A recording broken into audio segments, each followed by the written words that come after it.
آسمان کے خزانے اور زمین کے خزانے سب کے سب خدا کے ہیں، اور ان کی کلیدیں، چابیاں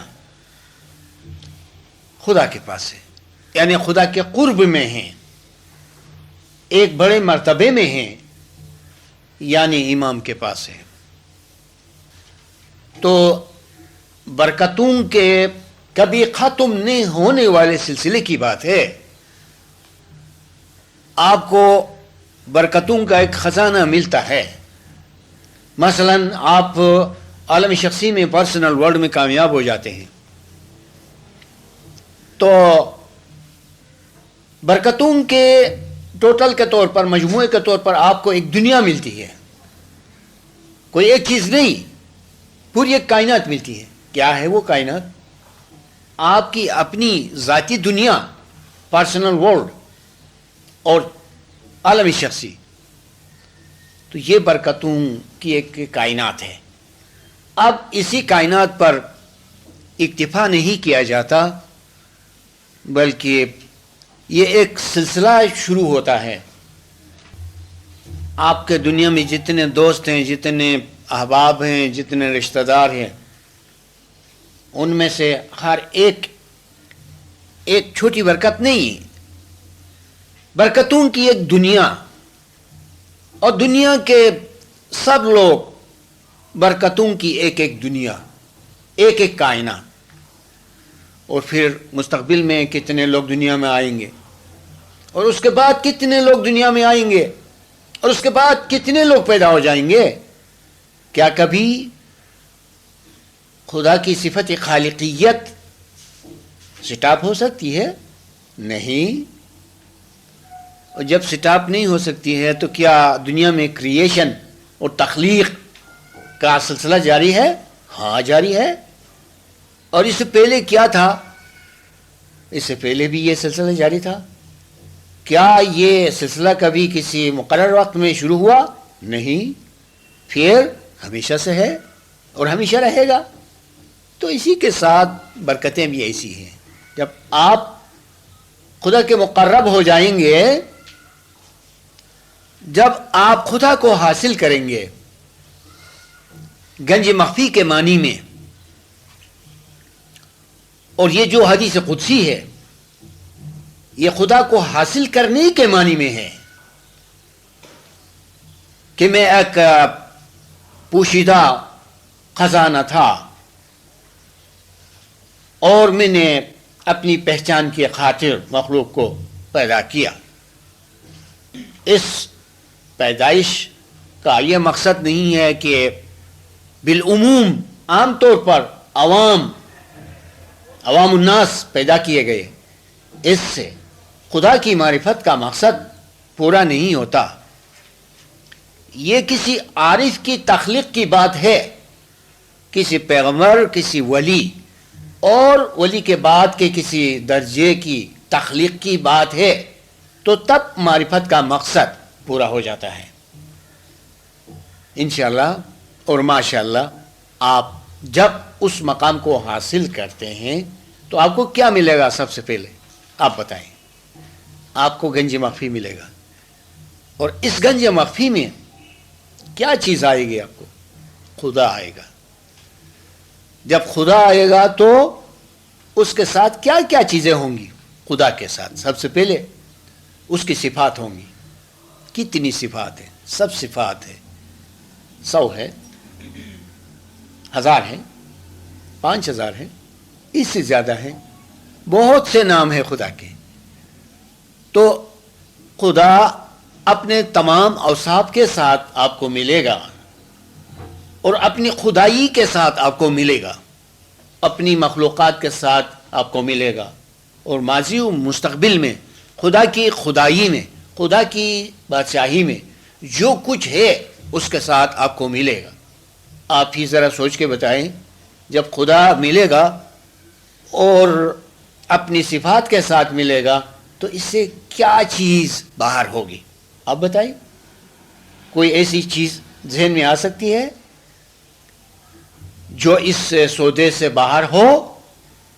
آپ اس کو سودا کہہ سکتے ہیں۔ آپ اس کو انعام کہہ سکتے ہیں، آپ اس کو مہربانی کہہ سکتے ہیں،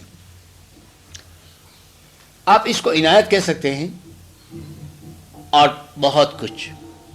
جیسے ایک مثال میں یہ کہا گیا کہ حدیث قدسی کا مفہوم ہے، اور خدا فرماتا ہے کہ جو بندہ مجھ سے محبت کرتا ہے اور میری محبت و عشق کا دعویٰ کرتا ہے تو میں اس کو قتل کرتا ہوں. جس طرح دنیا کے معاملات میں جب کوئی چھوٹا آدمی کسی بڑی ہستی کا طالب ہو جاتا ہے تو وہ بڑی ہستی غیرت میں آتی ہے اور وہ ہستی اس کو قتل کرواتی ہے. اسی مثال کے مطابق ایک بہت ہی معمولی انسان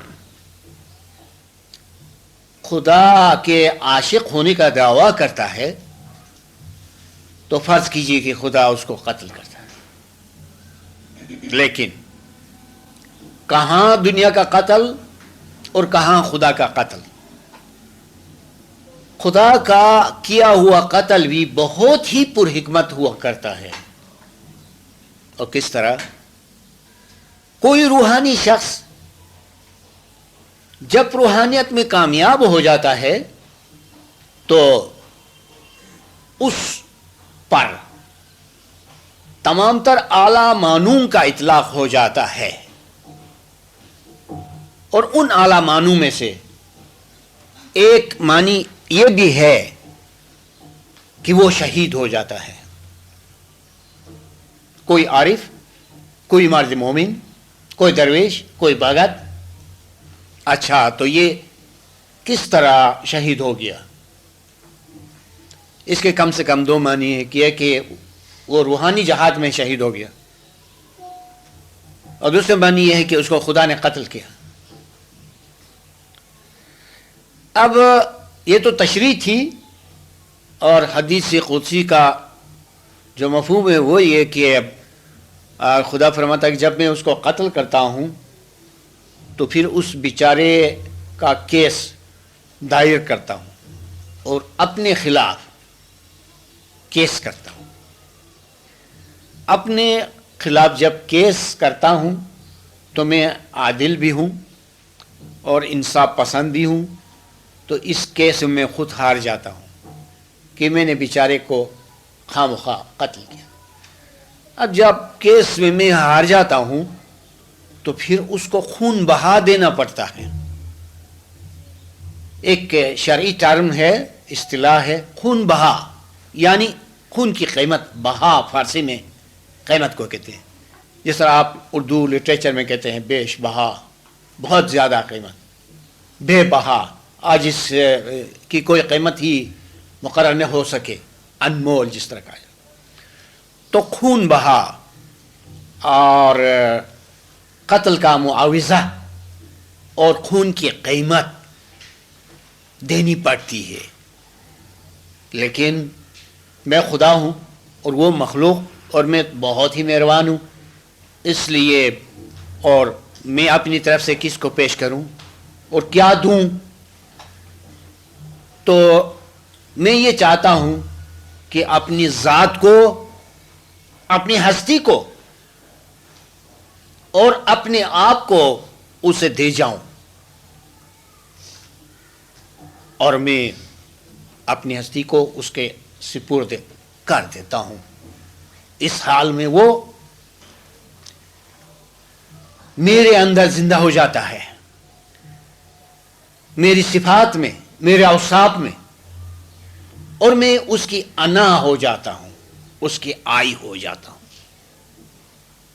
دیکھا، خدا سے واصل ہو جانے کی کئی مثالیں ہیں، اور ان میں سے ایک مثال بڑی عجیب و غریب یہ بھی ہے. یہ بھی ایک مثال ہے خدا سے واصل ہو جانے کی، اور خدا کے کسی کی انا ہو جانے کی مثال. بہت عمدہ ہے، بہت خوب ہے، اس میں کافی منطق بھی ہے۔ اب ایسے میں آپ اندازہ کریں کہ برکتوں کی کوئی انتہا ہو سکتی ہے؟ نہیں ہو سکتی ہے، برکتوں کی کوئی انتہا نہیں ہو سکتی۔ تو اس معنی میں ہمارے لیے ضروری ہے بحیثیتی افرادی اسماعیلی کے ہم برکت کے فلسفے کو خوب یاد رکھیں، اور اس لیے بھی کہ ہم دنیا میں واحد قوم ہیں جن کے لیے بجا طور پر برکت کی دعائیں ملتی رہتی ہیں۔ جب برکت کی دعائیں ملتی رہتی ہیں تو یہ ہمارا فرض بنتا ہے کہ ہم ان برکتوں کے فلسفے کو، برکتوں کی حقیقت کو اور برکتوں کی حکمت کو ہم سمجھیں قرآن کی روشنی میں۔ تو جس طرح مقالے میں کہا گیا کہ برکتوں کو سمجھنے کے لیے ان کے 3 بڑے گروپ ہیں برکتوں کے۔ نیچے سے اوپر کی طرف جانا ہے تو ہم کہیں گے کہ مادی برکتیں، اس کے اوپر روحانی برکتیں، اس کے اوپر عقلی برکتیں، پھر ان 3 قسم کی برکتوں کی بے شمار شاخیں نکلتی ہیں۔ تو مادی برکتیں، ہم فی الحال اس دنیا میں ہوتے ہوئے مادی برکتوں سے مانوس ہیں۔ مثال کے طور پر مادی برکتوں میں سے کھانے پینے کی چیزیں۔ ایک مسافر کسی بیابان میں سفر کر رہا تھا تو اسے پیاس بھی لگ رہی تھی، بھوک بھی لگ رہی تھی، اس کے پاس کچھ ساز و سامان نہیں تھا، اور چلتے چلتے ایک مقام پر پہنچا تو ایک نہایت ہی مہربان شخص سامنے سے آیا۔ وہ بڑا مذہبی شخص تھا اور وہ حاتم طائی جیسے شخص تھا، اس کے پاس کچھ پھل فروٹ اور کھانے پینے کی چیزیں تھیں۔ تو اس مسافر کے سامنے اس نے دسترخوان بچھایا۔ اس دسترخوان پر ہر قسم کے میوے ہیں اور کھانے پینے کی چیزیں ہیں۔ اب وہ مسافر کتنا خوش ہوگا اور کس قدر ان نعمتوں سے اس کو مزہ آئے گا اور لذت حاصل ہوگا۔ یہ مادی چیزوں کی بات ہے۔ اب اسی طرح روحانی نعمتیں اس سے بڑھ کر ہیں اور عقلی نعمتیں ان سے بھی بڑھ کر ہیں۔ وہ دیکھیں کہ مادی چیز کتنی محدود ہے کہ کبھی کبھار اس کی شیرینی تلخی میں بدل جاتی ہے۔ غذا کو خاص مقدار سے بڑھا دی جائے اور اگر طبیعت میں کچھ گڑبڑ ہو تو وہی نعمت باعث زحمت ہو سکتی ہے، لیکن روحانی نعمتیں ایسی نہیں ہیں۔ ان علتوں سے، ان بیماریوں سے وہ پاک ہیں، اور عقلی نعمتیں، دوسرے لفظوں میں علمی نعمتیں، یہ برکت کی بات ہے۔ اور ہمیں صرف اور صرف برکت کو نہیں سمجھنا ہے، بلکہ آپ دیکھتے ہیں کہ کس طرح قرآن کی آیات کور ہو جاتی ہیں، اور ہم یہاں جو بیٹھے ہیں ہم کلیات کو پڑھتے ہیں، جزئیات کو نہیں۔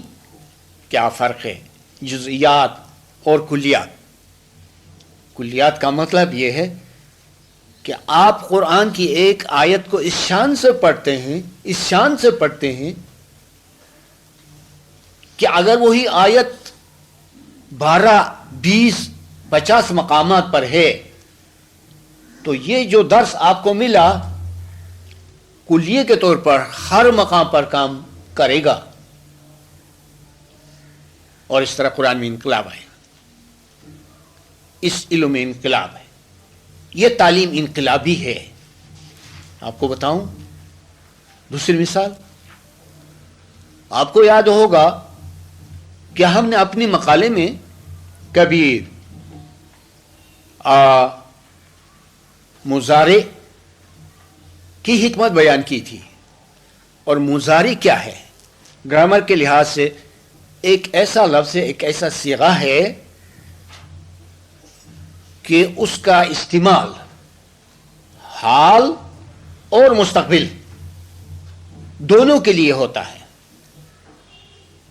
جیسے میں اردو میں کہوں گا ہو رہا ہے، ہوگا، اور قرآن میں ایسے بہت سے الفاظ ہیں، بے شمار ہیں، روحانیت اور قیامت سے متعلق۔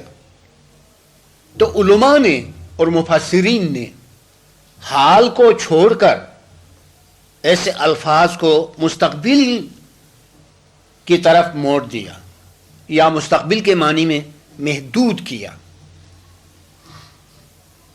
مثال کے طور پر خدا کائنات کو لپیٹتا ہے اور خدا کائنات کو لپیٹے گا، ایک ہی لفظ میں ہے یہ۔ تو علماء نے لپیٹتا ہے اس کو استعمال نہیں کیا، کیونکہ ان کے ذہن میں ایسی کوئی مثال نہیں تھی، ان کے نظریے میں یہ بات نہیں تھی، ان کی تعلیمات میں، ان کے عقائد میں صرف یہ بات تھی کہ کبھی قیامت برپا ہوگی تو تب خدا کائنات کو لپیٹے گا۔ اس نظریے کی وجہ سے اور اس نظریے کی بنیاد پر انہوں نے قرآن کے اس معنی کو مستقبل کے لیے جانا اور مستقبل کے لیے استعمال کیا۔ لیکن خدا کے نزدیک حال اور مستقبل یکساں ہے، وہ ٹائم اور اسپیس سے بالاتر ہے، اور اس کا کلام بھی ایسا ہے۔ اور قیامت ایک روحانی چیز ہے، ایک روحانی کیفیت ہے جو ہر وقت جاری ہے، اور جو اس کو جانتا ہے وہ بے شک اس لفظ کو دونوں معنی دے سکتا ہے، اور ایسے کرنے سے پورے قرآن میں انقلاب آئے گا۔ انقلاب اس سینس میں کہ تفسیر جس طرح سے کی گئی ہے اس میں انقلاب آئے گا، خود قرآن میں نہیں، قرآن کے لفظوں میں نہیں، قرآن کی حقیقت میں نہیں، وہ تو انقلاب ہی انقلاب ہے۔ تفسیر میں اور ترجمے میں انقلاب آئے گا، اور تعلیم میں انقلاب آئے گا، دلوں میں انقلاب آئے گا۔ لیکن دنیا میں کسی کو، کسی حکومت کو، کسی لیڈر کو، کسی جرنیل کو بڑی ترقی کرنی ہے تو وہ انقلاب لاتا ہے، اور انقلاب کے بغیر ایک دم سے کوئی ترقی نہیں ہو سکتی ہے۔ لہذا آپ کی جو تعلیم ہے یہ انقلابی ہے، آپ کی تعلیم جو ہے وہ انقلابی ہے، اور قسمت سے اور نصیب سے آپ ایک انقلابی علم سے دوچار ہو گئے ہیں۔ آپ کو میں بتانا چاہتا ہوں، اور یہ بات صحیح ہے۔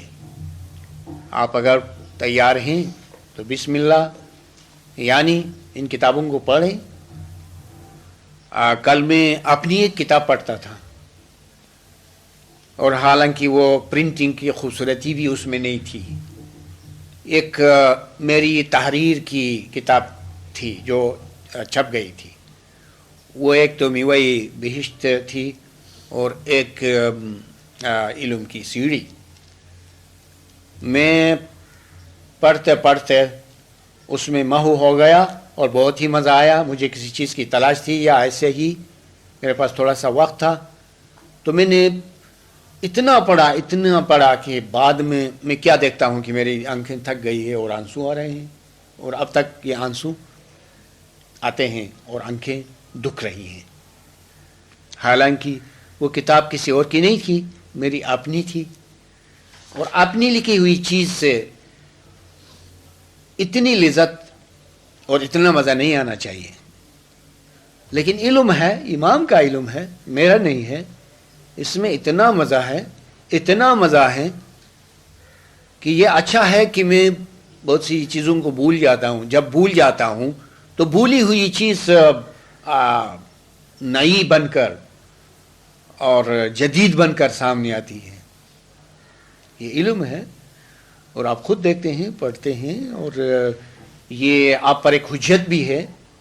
کیا حجت ہے؟ جب آپ کو مزہ آیا، جب آپ کو پتہ چلا کہ یہ راستہ صحیح ہے، تعلیم صحیح ہے، علم صحیح ہے، پھر یہ آپ پر حجت ہے، بہت بڑی حجت ہے. آپ اس سے گریز بھی نہیں کر سکتے ہیں. آپ حجت قائم ہو گئی امام کی، اور کل قیامت کے دن آپ اگر اس سے گریز کریں گے تو آپ سے پوچھا جائے گا کیا وجہ تھی، کیا سبب تھا جو آپ اس بڑی نعمت سے گریز کر گئے ہیں. اس کے لیے ابھی آپ کو اس سے وابستہ رہنا ہے، آہستہ آہستہ اپنی بساط کے مطابق آگے بڑھنا ہے، اور پھر جماعتوں میں اس کا پرچار کرنا ہے. آپ مضبوط ہو جائیں، ادبی طور پر بھی، علمی طور پر بھی حال لحاظ سے مضبوط ہو جائیں. آپ اس کو لے لیں اور اپنی خوش قسمتی کو مان لیں اور خدا کا شکر بجا لائیں. اور دنیا میں اس زمانے میں کیا نہیں ہے، کون سی نعمت ہے جو انسانوں کو نہیں مل رہی ہے؟ ساری نعمتیں عام ہیں، بکھری ہوئی ہیں، لیکن ایک نعمت ہے جو بہت ہی مشکل ہے، اور وہ یہی ہے جو آپ کے سامنے ہے، اور جس دسترخوان پر آپ بیٹھے ہیں وہ نعمت. اور دیکھیں یہ آپ بڑے ہوش مند ہیں، بہت ہی دانشور ہیں، ایجوکیٹڈ ہیں. آپ اس نعمت کو شکر گزاری کے ساتھ قبول کریں، اور پوشیدگی سے مولا کے شکر گزار ہو جائیں، اور بہت ہی قدردانی سے، شکر گزاری سے اس کو حاصل کریں. اور اگر آپ کو کوئی تکلیف ہے تو اس کو بھول جائیں، کیونکہ سب سے بڑی چیز سے جب بادشاہ کی طرف سے مل جاتی ہے تو پھر کوئی بھیلا باقی نہیں رہتا ہے. اور ہماری، آپ کی، سب کی پابندی اور زبان بندی کی گئی ہے. زبان بندی اس کو کہتے ہیں، کسی کو بولنے کے لیے موقع. ہمیں شکایت کے لیے کوئی موقع نہیں ہے، گلہ کے لیے کوئی موقع نہیں ہے. ہم مولا کو کچھ گلہ نہیں کر سکتے ہیں، کچھ شکایت نہیں کر سکتے ہیں، کیونکہ اس نے ایک بہت بڑی نعمت دی ہے، ایک بہت بڑی نعمت دی ہے. اس کے بعد ہمارا کوئی گلہ، کوئی دنیوی تعلیم، کوئی مسئلہ فضول ہے. اور ہمیں دیکھنا چاہیے کہ دنیا میں کتنے لوگ ہیں، سب خدا کے پیدا کیے ہوئے ہیں، اور ہمیں دیکھنا چاہیے کہ ہم کہاں بیٹھے ہیں. امام کے قریب بیٹھے ہیں. یہ برکت ہے اور برکتوں کا سلسلہ ہے. اس کے لیے ہمیں شکر گزار ہونا ہے. ان چیزوں کو پڑھنا ہے، خوب پڑھنا ہے، دل لگا کر پڑھنا ہے، اچھی طرح سے اس کو لینا ہے. ایسے پڑھیں کہ ہم پگھل جائیں شکر گزاری میں، تو وہ ایک مزید عبادت ہوگی. پھر عبادت کے لیے ہمارا موڈ ہوگا، لکھنے کے لیے، پڑھنے کے لیے موڈ ہوگا، اور ہماری تمام تر تکالیف دور ہو جائیں گی.